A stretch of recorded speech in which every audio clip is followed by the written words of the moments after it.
నమస్తే, welcome to TVR channel.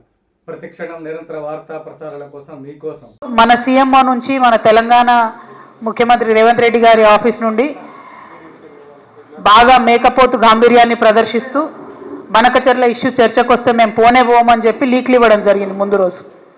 కానీ తీరా తెల్లారి చూస్తే ఏమైందో ఏమో మరి చాలా సంబరంగా ఉత్తమ్ కుమార్ రెడ్డి గారు రేవంత్ రెడ్డి గారు ఇద్దరు కూడా పోయి మరి చంద్రబాబు నాయుడు గారిని ఎదుర్కొని సన్మానం చేసి ఆ ఫోటోలు వీడియోలు చూస్తుంటే అయితే పండగ వాతావరణం కనబడ్డది. మరి అన్నీ చేసి కూర్చున్నారు. సరే మీటింగ్ పోయినాక నేను మీ అందరికీ తెలుసు ఎప్పుడు కూడా సమాచారం లేకుండా మాట్లాడను, నిర్దిష్టమైనటువంటి ఆధారాలు లేకుండా మాట్లాడను.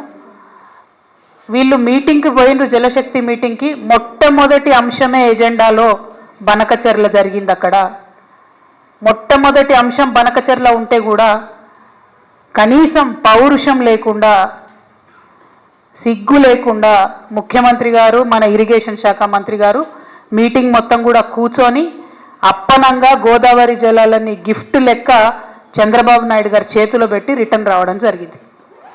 ఎంత దారుణం అంటే ఇది, ఈ బనకచెర్ల ప్రాజెక్టు కనుక జరిగితే గోదావరి జలాలలో తెలంగాణ యొక్క హక్కులు శాశ్వతంగా హరించిపోతాయి. ఈ విషయం తెలుసు, ముఖ్యమంత్రి గారికి తెలుసు, ఉత్తమ్ కుమార్ రెడ్డి గారికి తెలుసు.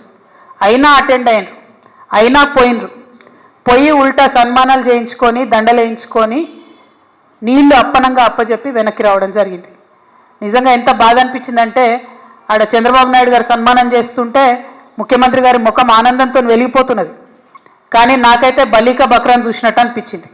కానీ ఇక్కడ బలయ్యేది ఎవరు? తెలంగాణ ప్రజలు. తెలంగాణ ప్రజల యొక్క హక్కులు, గోదావరి నదీ జలాల్లో శాశ్వతంగా హక్కులు కోల్పోతాం. ఇది వాస్తవం, ఇది జరిగింది అక్కడ. ఎందుకంటే ప్రెస్ ఇన్ఫర్మేషన్ బ్యూరో తెలుగులో ఒక ప్రెస్ నోట్ ఇచ్చింది, ఇంగ్లీష్లో ఒక ప్రెస్ నోట్ ఇచ్చింది. మరి వాళ్ళు పర్టికులర్గా చెప్పడం జరిగింది, ఎజెండాలో బనకచెర్ల ఇష్యూ చర్చించినాం, పవర్ పాయింట్ ప్రజెంటేషన్ కూడా ఇచ్చినాం అన్నటువంటి అంశం ప్రెస్ ఇన్ఫర్మేషన్ బ్యూరో చెప్పడం జరిగింది. బయటకు వచ్చి ప్రెస్ మీట్ పెట్టి దారుణంగా మన ముఖ్యమంత్రి గారు బుకాయిస్తున్నాడు, ఆయన బొంకుతున్నాడు. అరే జరగనే లేదు, వాళ్ళు అడిగితే కదా మేము కట్టేది. ఎంత దారుణం ఇది! ఇంత సిగ్గులేనితనం ఉంటుందా? ఇంత ఘోరం ఉంటుందా? ఇంత అన్యాయం ఉంటుందా? జరిగింది వాస్తవంగా. అక్కడ అంతమంది సీనియర్ ఆంధ్ర ఇంజనీర్లు ఉన్నారు, ఇక్కడ సీనియర్ తెలంగాణ ఇంజనీర్లు ఉన్నారు. జరుగుతున్నటువంటి నష్టమేంది, మీరు ప్రదర్శిస్తున్నటువంటి వైఖరేంది? ఇంత నాన్ సీరియస్గా ఉండేటటువంటి ముఖ్యమంత్రికి నిజంగా మన రాష్ట్రాన్ని పరిపాలన చేసే హక్కే లేదు.